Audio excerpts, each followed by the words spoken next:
Hi dear students, how are you all? Let's discuss our new lesson, the living and the non-living. We see many things around us. Some are living things while some are non-living things. Things that have life are living things like human beings, animals and plants. Things that do not have life are non-living things like umbrella, basket, fire engine and many more. Do you know how a living thing different from a non-living thing? There are certain characteristics that living thing has but a non-living thing does not. All living things need food. Since plants are living things, they also need food. They make their own food instead of depending on outside sources. Food provides energy to all living things, which allow them to work and grow. Another characteristic of living thing is that they grow. A baby grows into an adult. A chick grows into a hen and a sapling grows into a plant. All living things breathe. Animals breathe using their special body parts. For example, a fish uses its gills to breathe. Human beings use their lungs to breathe.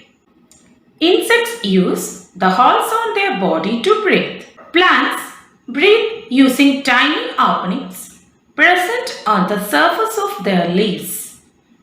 These tiny openings are called stomata. All living things move from one place to another, even though plants do not move from one place to another. Certain plant parts show movement towards the sun. All living things produce young ones of their own kind.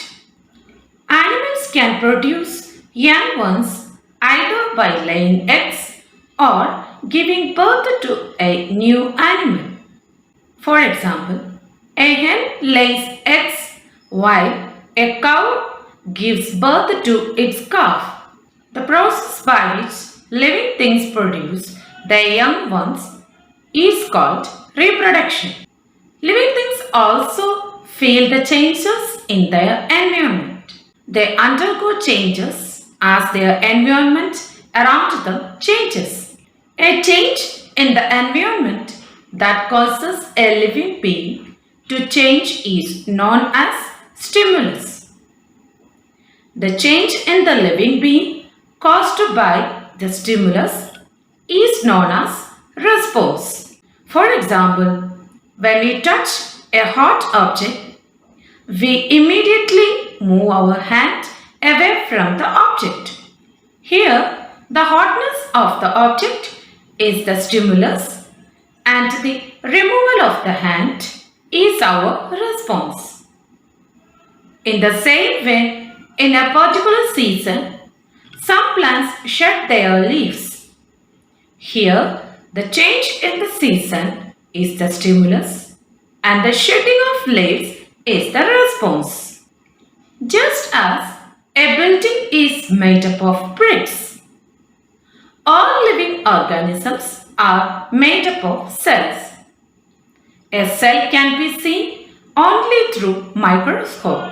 Some plants and animals are made up of a single cell and are called unicellular organisms or single-celled organisms.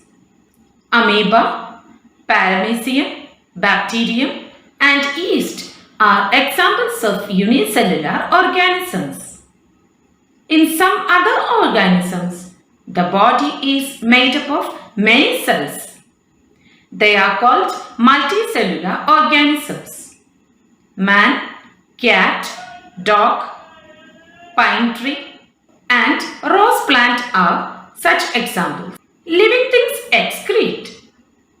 Excretion is a process by which an organism gets rid of the waste and other harmful substances formed in their bodies. Humans excrete waste products either as urine or as sweat or as solid waste, that is feces. All animals have special organs for excretion. Plants throw out waste products through small openings present on their leaves called stomata. In plants, the waste products are converted into harmless substances which can be stored. Example, gum and resin. Thank you, dear students. The lesson is completed.